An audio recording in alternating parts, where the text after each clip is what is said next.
Hello everyone, আজকের ভিডিওটা হইলো আমার ডেইলি লাইফ নিয়ে। সো আপনারা দেখতে থাকুন আমি আজকে কিতা কিতা করলাম। তো সকালে উঠিয়া দেখি যে সুন্দর রোদ উঠিছে। তারপরে আমি ব্রাশ করলাম, ব্রাশ করিয়া আমি বেড ঠিক করলাম। বেড ঠিক করি আমি গেলাম গিয়া ব্রেকফাস্ট করি আমার মেয়েরেও খাওয়াইলাম।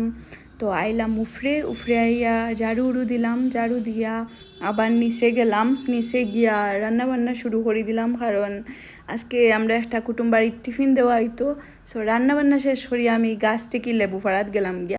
তো আপনারা কার বাড়িতে লেবুর গাছ আছে কমেন্ট করিয়া জানাইবা। তো তারপরে আমার মেয়েরে স্নান করাই নিলাম, স্নান করাইয়া তাই রেডি করাইয়া আমি গড় মুছি নিলাম। গড় মুছিয়া আমিও স্নান করে নিলাম, স্নান করিয়া এর মাঝে তাইরে খাওয়াই নিলাম, খাওয়াইয়া আমিও খাই নিলাম। তারপরে আইলাম রুমো আইয়া দেখি তাই কালারিং করে, তে তাইরে কইলাম এ লেখিয়া দেখাও, তে তাই এ লেখিয়া দেখাইছে। সো আজকের ভিডিও অতটুকু। Thanks for watching.